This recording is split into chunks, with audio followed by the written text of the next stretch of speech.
Hello everyone and welcome back to another episode in our Let's Play series. And we are here underneath the cactus farm we did the last episode. And as you can see, I changed the furnaces a little bit here. So now we have 28 furnaces. And as you can see, they are already completely full. So we can repair pickaxes. But I'm waiting for all these double chests to get full. We are actually in the last one, just about 18-20 stacks left to fill everything, and then when everything is full, we will mend the pickaxes and start smelting everything again. It smelts 33 stacks of cactus in each furnace, which takes about 6 hours, but because the farm doesn't produce as many cactus, it takes about 20 hours to actually get all the chests full so we can start. And yeah, we wanted the chests here to be full before we start, because then we waste less fuel. Yeah, the size of this farm, it can keep about 7, maybe 8 furnaces going all the time. And another change is now we have a portal here, as you can see. So instead of going through the farm, we just go through this portal. And here we have the portal that goes back to the pyramid.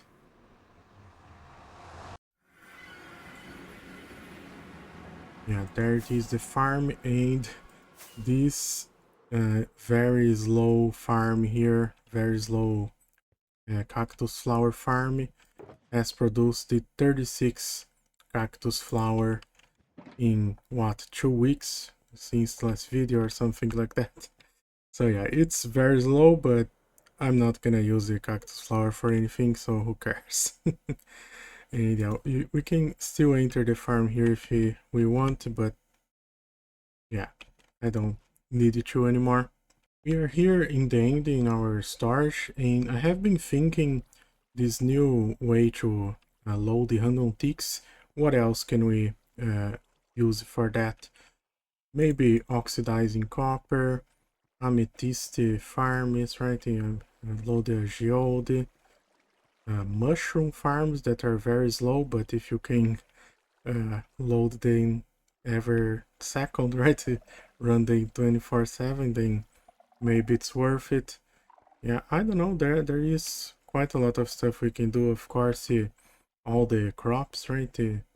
Bamboo, carrots, potatoes, wheat, sugar cane.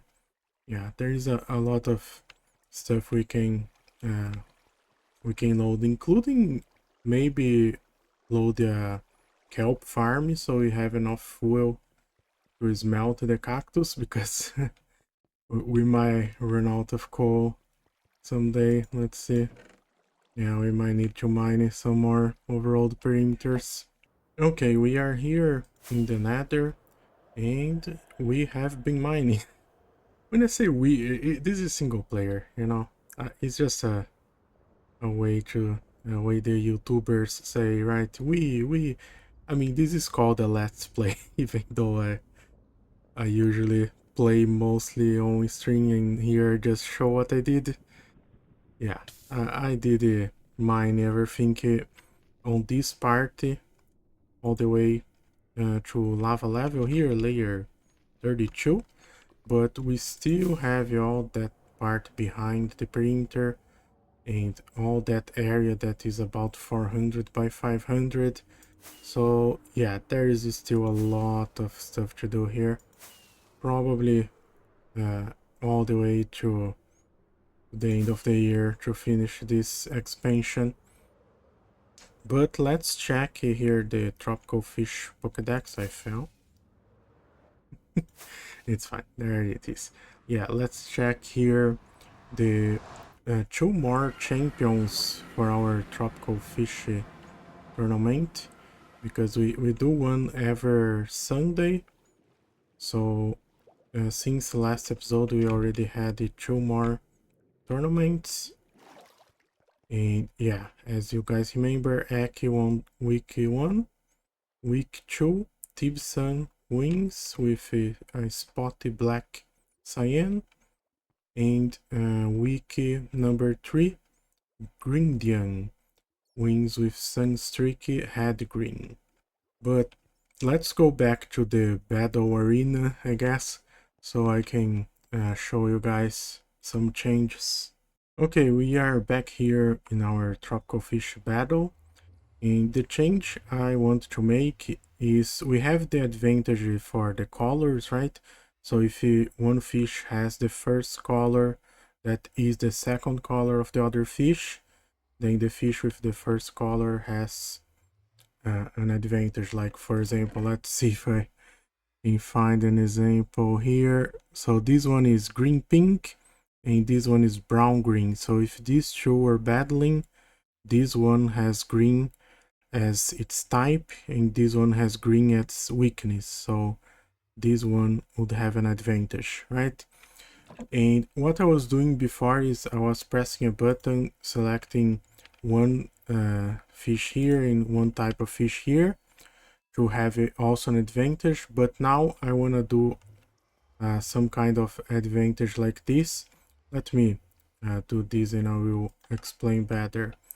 So this one would be baddie, and then this one clayfish. We are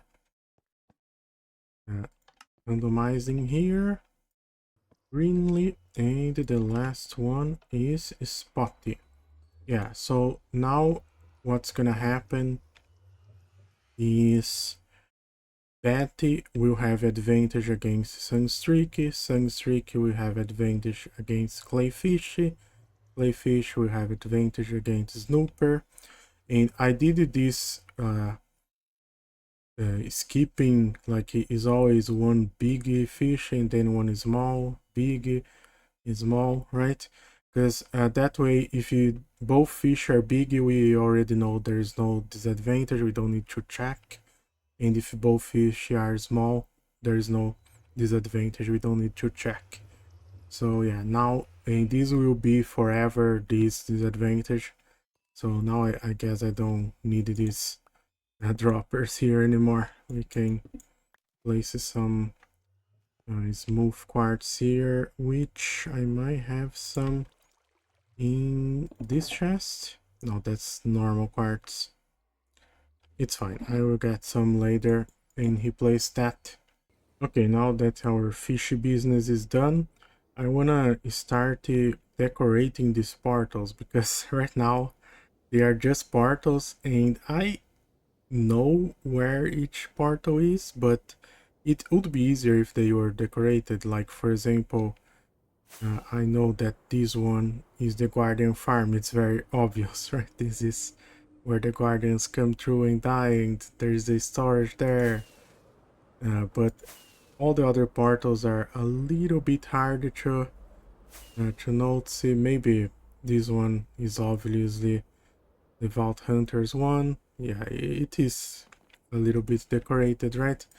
So we will work on decorating the portals, and today I want to start with these two portals that are the pyramid power plant and the cactus farm that's next to the pyramid. So I'm gonna try to decorate these portals here. So first thing I want to do is actually change this portal for this direction, because that's the direction it is in the overall, so I think it look better like that, right? The pyramid is also like this, is north-south, that's south, right? So the pyramid is in this direction and the portal is east-west here. So let's change that first. Okay, I changed the portal here, and let's go through just to check if it's linking correctly. Yeah, and I want to build it on the other side, on the nether side, something that looks like this pyramid. So yeah, I guess it's gonna be a lot of glass and quartz. Let's try to make something that like this, but we have to remember to make it spawn proof in the nether. We don't want any ghasts or anything spawning, So yeah, let's try to do that.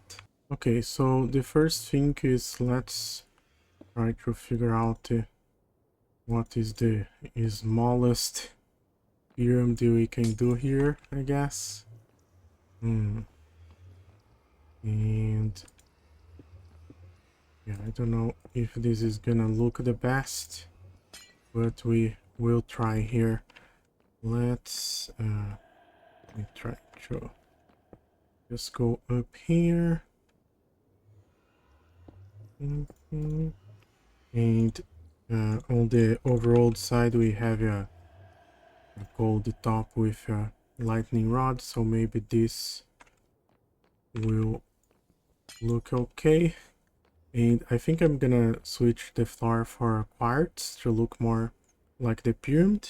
Okay, so I changed the floor for slabs here and make an entrance on both sides.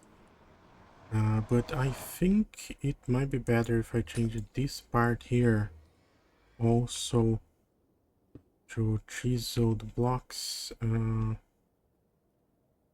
Let's see, how would this be? Like this, I guess. Yeah, just to hide these corners here of the nether portal. Okay, and then this will be glass. And I guess everything else here will be glass. And here I want to do a door. So maybe we go up to this height here. Is this too much? Maybe. Yeah, let's see. Let's try to complete this pyramid here and see how it looks. It maybe looks too much for this scale. Doesn't look exactly like a pyramid, but I think it's fine, you know, it's kind of obvious, especially because I'm gonna come flying here. I think it's obvious that this is the pyramid now.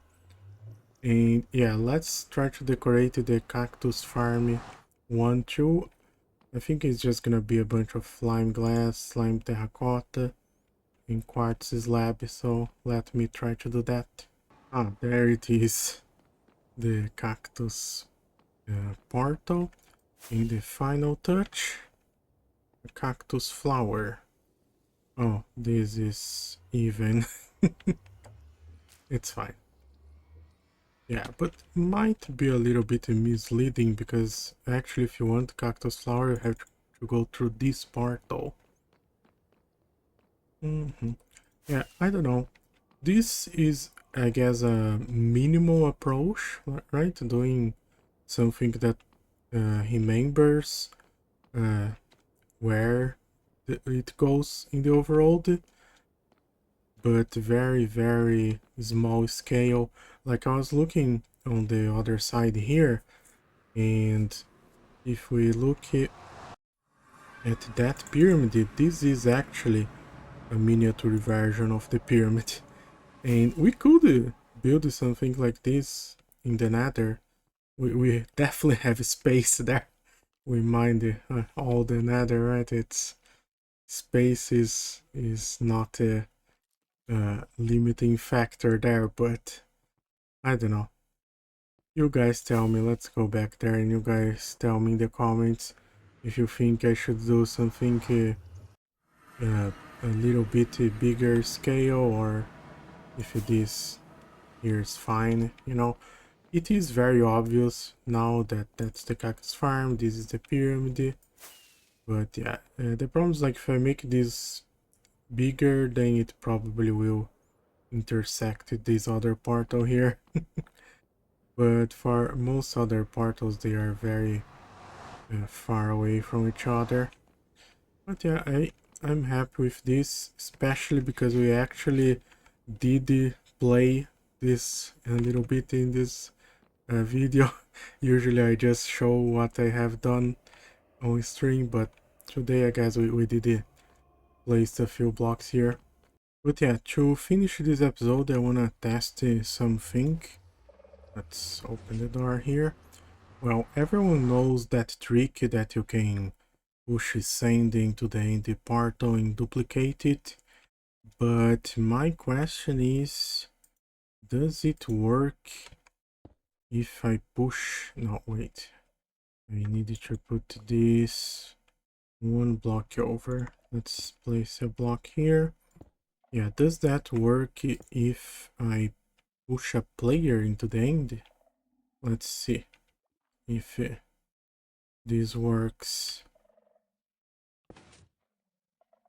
Ah, it didn't even... Wait, what?